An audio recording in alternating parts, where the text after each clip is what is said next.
ከነበረው የአዳራሹ የላይኛው መቀመጫ ላይ ዘሎ ወረደ። ቢላ በእጁ ይዞም ጮኸ። አድርጌዋለሁ፣ ፈጽሜዋለሁ ብሎ ሲናገር በእጁ የያዘውን ቢላ ያውለበልብ ነበር። ይህ የቡዝ ማሳሳቻ ነበር። መፈክሩን ካሰማ በኋላ መድረኩን አቋርጦ መሮጥ ቀጠለ።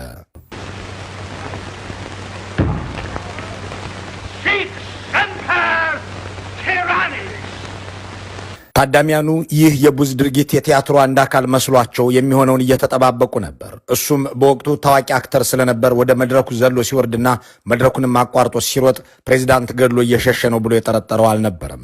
ቲያትሩ ላይ የተሳተፈ የመሰላቸው ታዳሚያን ጸጥ ባሉበት ሁኔታ ሜሪ ሊንከን ግን ይጮሁ ነበር። ወደ መድረኩ የሚሮጠውን ሰው ያዙት እያሉ መጮህ ቀጠሉ። ሊንከንን ገድሎታል፣ ያዙት አሉ። የሚሰማቸው ልብ ያላቸው አልነበረም። ይህንንም የቲያትሩ አካል አድርገው የተመለከቱ ሰዎች አልደረሱላቸውም። ጆን ቡዝ መድረኩን አልፎ በተዋናያኑ የመልበሻ ክፍል በኩል ባለው የኋላ በር ሮጦ ወጣ። የደረሰበትም አልነበረም። ሊንከን ወድቀዋል። የ26 ዓመቱ ወጣት ቡዝ መድረኩን አቋርጦ ሲሮጥ አደረግኩት፣ ደቡብ ተበቅሏል፣ ደቡብ ነፃ ወጥቷል እያለ ይናገር እንደነበር በኋላ ላይ የሰሙት ተዋናያን ተናግረዋል። ሊንከን ወዲያውኑ ሕይወታቸው አላለፈም። በማግስቱ ሆስፒታል ውስጥ እያሉ ነበር ሞታቸው እውን የሆነው። የአገር መሪን በግፍ የገደለው ጆን ቡዝ ግን እየታደነ ነበር። ከአዳራሹ ወጥቶ ወደ ደቡባዊ ሜሪላንድ ሄዶ የእሱን የሚመስል ሐሳብ ካላቸው ሰዎች ዘንድ ተደበቀ። ሆኖም ከ12 ቀናት በላይ ሊሸሽጉት አልቻሉም። የአገሪቱ የአንድነት ሰራዊት ይባል የነበረው ጦር አሰሳ ጀመረ።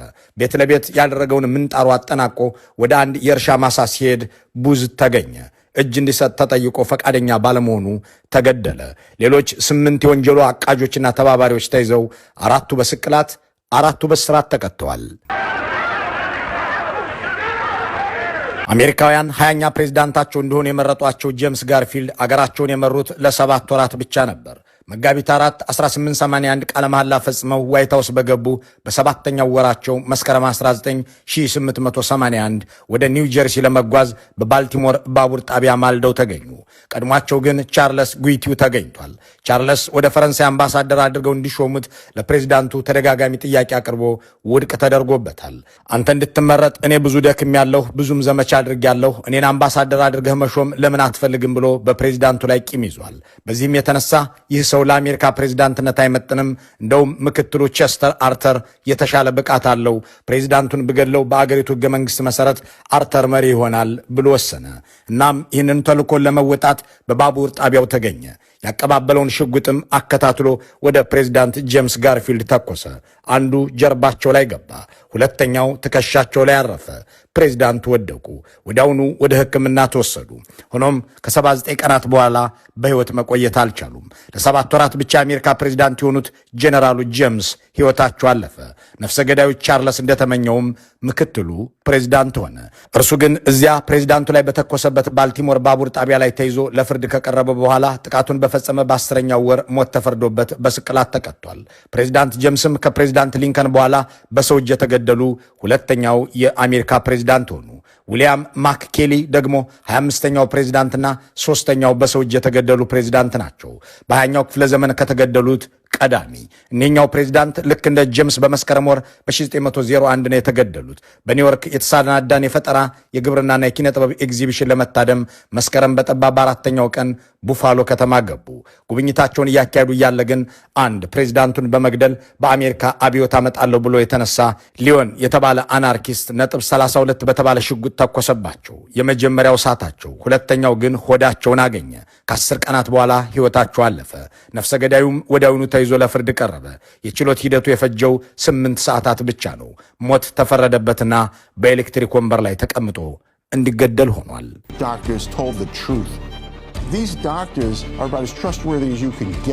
እኒህኛው ፕሬዝዳንት ከተገደሉ ገና 6 አስርታታቸው ነው። የአሜሪካና የኢትዮጵያ ግንኙነት ሲነሳ ስማቸው የሚወሳው ቀዳማዊ ኃይለ ሥላሴን አፍሪካዊ መሪን ለመጀመሪያ ጊዜ በዋይት ሃውስ ስቴት ግብዣ የጠሩት ኢትዮጵያውያን ልጆቻቸውን በእሳቸው ስም የሰየሙላቸው ግዙፉ የአዲስ አበባ ዩኒቨርሲቲ ቤተ መጻሕፍት በስማቸው የሚጠራላቸው ለዚህ ቤተ መጻሕፍት ማሰሪያም ገንዘብ የለገሱት 35ኛው የአሜሪካ ፕሬዝዳንት ጆን ኤፍ ኬኔዲ በሰው እጅ የተገደሉ 4ኛው የአሜሪካ ፕሬዝዳንት ናቸው።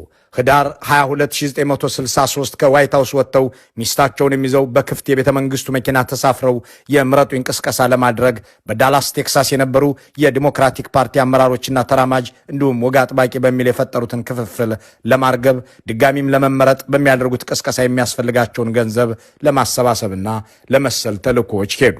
ሆኖም ያኔ ቴክሳስ ስኩል ቡክ ዲፖዚትሪ ተብሎ ከሚጠራው ዛሬ ግን የዳላስ ካውንቲ አስተዳደር ህንፃ በሚል ከተሰየመው ህንፃ ላይ 3 ጥይቶች ተተኮሱባቸው። አንዱ አንገታቸውን፣ ሌላኛው ጭንቅላታቸውን መቱ። ሶስተኛው ከነበሩት ሰዎች መካከል አንዱ ላይ አረፈች። ይህንን የተኮሰው አንድ ሊ ሃርቬይ ኦስዋልድ የተባለ የባህር ኃይል ባልደረባ የነበረ ግለሰብ ነው። እሱ አከታትሎ የተኮሳቸው ጥይቶች የአገርን መሪ ገደሉ። ኬኔዲ ከእሳቸው በፊት በሰው እጅ እንደተገደሉት ፕሬዝዳንቶች የቀናት ወይም የሳምንታት አሊያም የሰዓታት ተጨማሪ ዕድሜ አላገኙም። በተመቱ በ30 ደቂቃ ውስጥ ሕይወታቸው አለፈ። ገዳያቸው ኦስዋልድ ኬኔዲ ላይ እንዲተኮስ ያነሳሳው ጸረ አሜሪካ አቋሙና ማርክሲስታዊ ሀልዮቱ ናቸው የሚሉ፣ የአእምሮ ህመም ስለነበረበት ነውም የሚሉ፣ በኪውባ መንግስት ተልእኮ ተሰጥቶት ነውም የሚሉ ብዙ ምክንያቶችን እየደረደሩ የሚጽፉ ሰዎች አሉ። ሆኖም ኦስዋልድ ብዙ አልከረመም። ኬኔዲን በገደለ በ45 ደቂቃ ውስጥ በቁጥጥር ስር ውሎ ነበር። እንዲያም ሆኖ የያዙትን ፖሊሶች ገድሎ አመለጠ። በሁለተኛው ቀን ግን ተይዞ ተገደለ። የእሱ አገዳደልም እስካሁን የኬኔዲን ሞት ሚስጥራዊ አድርጎት ዘልቋል። ኦስዋልድን የገደለው ጃክ ሩቢ የተባለ የአንድ የምሽት መዝናኛ ባለቤት ነው። ለምን ገደልከው ሲባል ኬኔዲን ድብደባዎችም ቀጥሏል። ከቆቦ ከተማ አቅራቢያ መንደፈራ ተብሎ ከሚጠራ ስፍራ የተተኮሰ የከባድ መሳሪያ ኮባ በተባለ ቦታ የአርሶ አደሮች መንደር ላይ አንድ ሽማግሌና የቤተሰብ አባላትን መግደሉ ሰምቷል። በዛው በወሎ ቀጠና ግዳን ወረዳ 07 እና 06 ተብሎ በሚጠሩ ቀበሌዎች የተፈጸሙ የከባድ መሳሪያ ጥቃቶችም የቁም እንስሳት ላይ ጭምር ጉዳት ያደረሱ ናቸው ተብሏል። ይህ ድብደባ የተፈጸመው ደግሞ በፋኖ ኃይሎችና በመንግስት ወታደሮች መካከል ወይራ ተብሎ በሚጠራ አካባቢ ውጊያ ተደርጎ በሰራዊቱ ላይ ጉዳት ከደረሰ በኋላ ነው። የፋኖ ኃይሎች ከዚህ አካባቢ ባሻገር በጎጃም ቀጠና ወደ ፋኖ ኃይሎች መገኛ ስምሪት በሚል ከባህር ዳር ቅርብ ርቀት የወጣ ሰራዊት ጋር ጠንካራ ውጊያ መደረጉን ይገልጻሉ። ጭስ አባይ ዙሪያ የተደረገውን ይህንን የተኩስ ልውውጥ ተከትሎ በደርዘን የሚቆጠሩ ተገድለዋል ሲሉ በማከል በተመሳሳይ ዘመቻ ሳቢያ ውጊያ ተከስክሶ በሁለቱም ወገን ያሉ ኢትዮጵያ ያለ ጉዳት የተጋለጡበት ሌላኛው ስፍራ ደግሞ ቲሊሊ አቅራቢያ በተለምዶ አሽፋ መገንጠያ ተብሎ የሚጠራ ስፍራ ነው። እነዚህ ሁሉ ጥፋቶች እየደረሱ ባሉበት ክልል ከሰሞኑ ወደ ባህር ዳር አቅንተው ለነበሩት የአሜሪካው አምባሳደር ኤርቪን ማሲንጋ ክልሉን ሰላም እያደረግን ነው የሚል ሪፖርትን ያቀረቡት የኦህዴድ ብልጽግና የክልሉ ተላላኪዎች በአደባባይም ወጥተው የምርጫው እንቅፋቶች እየተወገዱ አስቻይ ሰላምም እየሰፈነ ነው እያሉ ናቸው። እንደ ዘላለም መንግስት ያሉት ደግሞ በዚህ ረገድ የሚጠቀሱ ይሆናሉ። ዞኖቹንም ወረዳዎቹንም ክልሉ መንግስት ቁጥጥር ስር መሆን በሚችሉበት ሁኔታ ላይ ከፍተኛ ስራ ነው የተሰራው። አሁን ከፊታችን በሚኖረው የግንቦት 24 ምርጫ ህዝባችን በነቂስ ወጥቶ የሚመርጥበት ኢንቫይሮንመንት ተፈጥሯል ማለት ነው። ስለዚህ አንዱ ለሰላም ሁኔታ ማሳያ ነው። ይርጋ ሲሳይ የተሰኙት ሌላኛው የኦህዴድ ብልጽግና የባህር ዳር ተወካይ ደግሞ በመስዋዕትነት አንጻራዊ ሰላም አስፍነን በአዳራሽ ተቀምጠን እየተወያየን ነው ሲሉ ይደመጣሉ። አሁን እዚህ ያለ ነው መስዋዕትነት በከፈሉ ወንድሞቻችንና እህቶቻችን ላይ ሁነን ነው። የክልሉ አንጻራዊ ሰላም የመጣው እነዚህ ሹማምንት ክልሉ ሰላም ነው እያሉ ጭስ አባይ ባህር ዳር ዙሪያ ተኩስ ልውውጥ ይደረግ ነበር። እነዚህ ተላላኪ ባለስልጣናት በምርጫው እግርን ተክላለን እያሉ ያገዛዙ ከባድ መሳሪያዎች ግን የወሎ አባወራዎችን ህይወት ይነቅሉም ነበር። የአቶ ሽመልስ አብዲሳ አስተዳደር በማህበራዊ ሚዲያ ትርምስ ፈጥረው እንዳያፈርሱን ህዝቡ ይጠብቀን ሲል መጠየቁ ተነገረ። ምክትል ፕሬዚደንቱን ወደ አምቦ የላከው ኦህዴድ ብልጽግና በአፋይ ቡድኑ የተጎዳችሁ እክሳለሁ በሚል የወንጀል ተግባሩን የመሸፈን ጥረት ላይ ነው ተብሏል። በኦሮሚያ ክልል ኮሬን የገኛ የሚል ገዳይ ቡድን አደራጅተው ከእውቅ ፖለቲከኛ እስከ አባገዳ ሲያስገድሉ የከረሙት የኦህዴድ ብልጽግና ከፍተኛ ሹማምንት ከሰሞኑ ይፋ የወጣባቸው ሌላኛው የማፊያ ቡድናቸው መነጋገሪያነቱ ቀጥሏል። ሰዎችን ሲገድሉ ሲገርፉና ሌሎችን ማጸያፊ ተግባራትን ሲፈጸምባቸው የሚያሳዩ ቪዲዮዎችን ጭምር የተካተቱባቸው የመንግስታዊ ማፊያ ቡድን ተግባራት ሲሰራጩም ሰንብተዋል። ዋነኛ ማዕከሉን አምቦ ያደረገውና ይሄው 120 የተሰኘው የማፊያ ቡድን በሸገር ሲቲ ጭምር የሚንቀሳቀስ ከአዳማ እስከ ነቀምቴ ከሻሸመኔ እስከ አዲስ አበባ ሰዎችን የመዝረፍ የመደብደብና የመግደል ተልእኮች የሚሰጠው ቡድን ስለመሆኑም ይነገራል። የሆነው ሆኖ በቅርቡ በማህበራዊ ሚዲያ በስፋት የተሰራጨውን የዚህን ቡድን ድርጊትና ሰንሰለት መረጃን ተከትሎም የሽመልስ አብዲሳ አስተዳደር በአምቦ የህብረተሰብ ተወካዮች የተባሉ ሰዎችን መሰብሰቡ ታውቋል። ይህንን እንዲመሩ የተላኩት ደግሞ ምክትል ፕሬዚደንቱ አቶ አወል አብዲ ናቸው። ምክትል ፕሬዚደንቱ በዚህ መድረክ ላይ በመስዋዕትነት ስልጣን ላይ ወጥተናል፣ ይህንን ሊነጥቁን የሚሯሯጡ ጠላቶች ግን አሉ፣ ከዚህ ህዝቡ ይጠብቀን እያሉ ልክ እንዳለቆቻቸው ሁሉ ራሳቸውን በኦሮሞ ህዝብ ውስጥ ለመደበቅ ጥረት ያደረጉበት ንግግር ማቅረባቸው ተሰምቷል። ዓለም የመሰከረልን ቢሆንም መሪዎቻቸው በማህበራዊ ሚዲያ እየተጠቁ ነው፣ የሚፈጥረው ለውጥ ባይኖርም ጫጫታው ግን ጥሩ አይደለም ሲሉ መናገራቸውንም የክልሉ የመገናኛ ብዙሃን ዘግቧል። ይህን የአምቦ ስብሰባን በተመለከተ የጻፉትና የ120 ማፊያ ቡድን አሰቃቂ ድርጊቶችን በማጋለጥ በቀዳሚነት የሚጠቀሱት አቶ ጀዋር መሐመድ ደግሞ ህዝብን ሰብስበው ለማዋሸት መሞከር ራስን እንደማታለል ነው ሲሉ ገልጸዋል። አቶ አወሉ አብዲና የዞኑ አስተዳዳሪ እንደዚሁም የከተማዋ ከንቲባ ተሳታፊዎችን በራሳቸው መዋቅር ከየቀበሌው ለይተው መሰብሰባቸውን ገልጸው በማፊያ ቡድናቸው ተበድለው ጉዳያቸው በሚዲያ ሲወጣ የነበሩ ግለሰቦችንም ከሌሊቱ 12 ሰዓት ጀምሮ በመኪና እየዞሩ ሰብስበው ወደ አዳራሽ እንዳስገቧቸው ገልጿል። ከዛም 120 የተሰኘው ቡድን ድርጊት ከመንግስት አመራሮች ጋር አይገናኝም እያላችሁ ተናገሩ ተብሏል። ጉዳዩ የግል ጸብ ነው ብላችሁ መስክሩ እንዲሉ ተደርጓል። እኛ በአባገዳዎች በኩል እርቅ እንድታወርዱ እናደርጋለን ሲሉም ገልጸውላቸዋል ብሏል። አንዳንዶቹ ካሳ ይሰጣቸዋል፣ ሌሎች የተደበደቡትን ደግሞ ስራም ስልጣንም ታገኛላችሁ እየተባሉ የወንጀል ቡድኑን ራሳቸው ተጠቂዎች እንዲከላከሉ ግፊት መደረጉንም አብራርተዋል።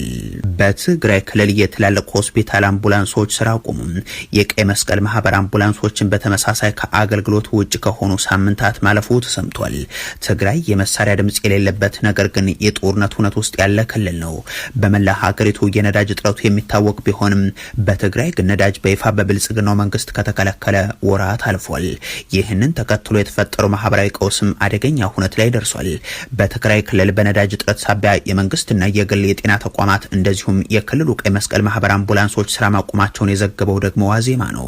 በኢትዮጵያ ቀይ መስቀል ማህበር የትግራይ ቅርንጫፍ አመራሮች የማህበሩ አምቡላንሶች በነዳጅ መጥፋት ሳቢያ አገልግሎት መስጠት ካቆሙ ሳምንታት እንደተቆጠሩ ገልጿል።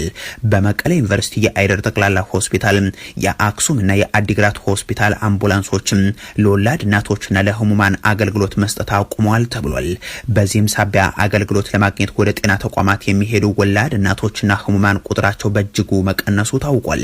ከሰሞኑ ጀነራል ታደሰ ወረደ ለተጨማሪ 1 ዓመት ሾመናል የሚል ስብሰባን በቤተ መንግስት ያደረጉት የብልጽግናው አመራሮች በልሳኖቻቸው በኩል ያሰራጩት ዶክመንተሪ ግን የጤናው ዘርፍ ስኬት፣ የተጋረደው የትግራይ ልማትና ብልጽግና ወዘተ የሚል እንደነበር የሚዘነጋ አይሆንም።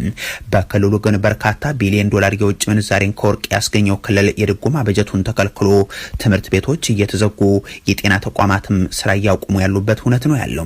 የአብይ አህመድ አስተዳደር ለክልሉ ለልማት ስራዎች በሚል የተመደበው 844 ሚሊዮን ብር በጀት መከልከሉን ተከትሎ ከ20 በላይ ፕሮጀክቶች በትግራይ ተቋርጧል። የክልሉ ፋይናንስ ቢሮ ከጥቅምት እስከ መጋቢት መላክ የነበረበት 8.5 ቢሊዮን ብር ሳይላክ እንደቀረና በበጀት እጥረት ምክንያትም የ141 ሺህ የመንግስት ሰራተኞች ደሞዝ መክፈል እንዳልተቻለ